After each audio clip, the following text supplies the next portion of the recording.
You know, it's rare when you get to blaze a new path in life, particularly in an existing career or industry, but that's exactly what Bob Roll did to pro cycling.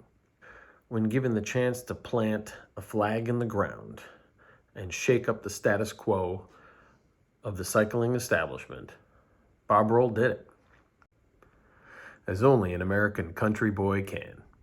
And tonight, we're going to celebrate his 61st birthday here on the Maverick Cyclist. Help out the channel by considering becoming a Patreon, where we do specials for fans, giveaways, and things you can't get just watching the show for free. Your contribution helps us provide more content, share cycling love, and give more back. Professional cycling is all about tradition. It's the last sport with genuine chivalry in it. For many years, things have been done the same way. Then along comes American cycling, and misfits like Bob Roll, who wore their hair funny, clowned around, and challenged the status quo.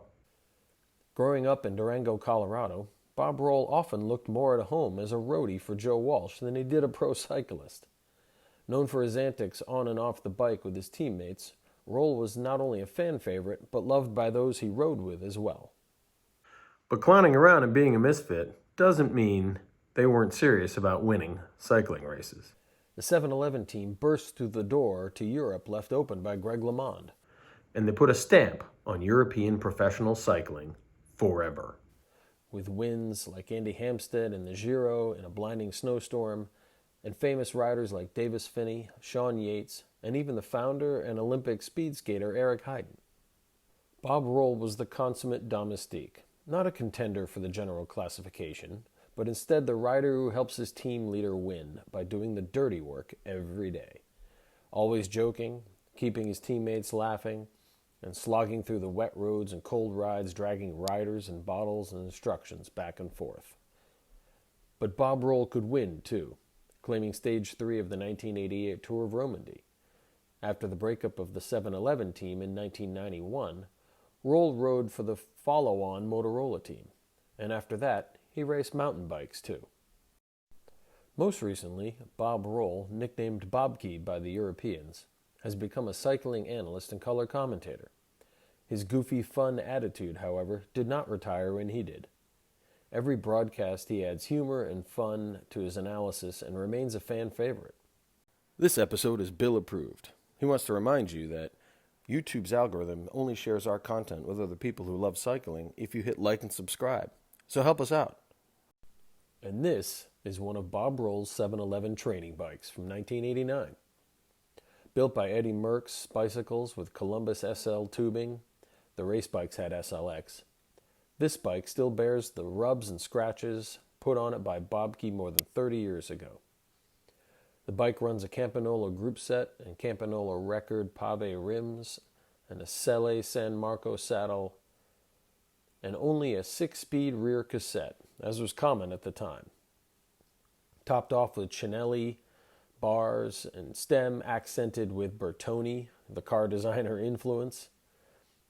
Take a few minutes and enjoy this piece of American cycling history, on display at Maverick Bikes in Virginia.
So here's to you, Bobke.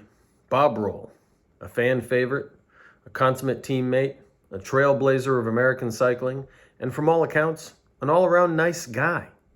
And that's hard enough to find in this world. July 7th.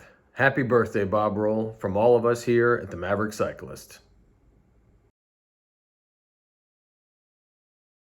If you'd like to learn more about Bobke and the 7-Eleven team, try this book by Jeff Drake, Team 7-Eleven, How an Unsung Band of American Cyclists Took on the World and Won. It's a pretty good read. Pick it up.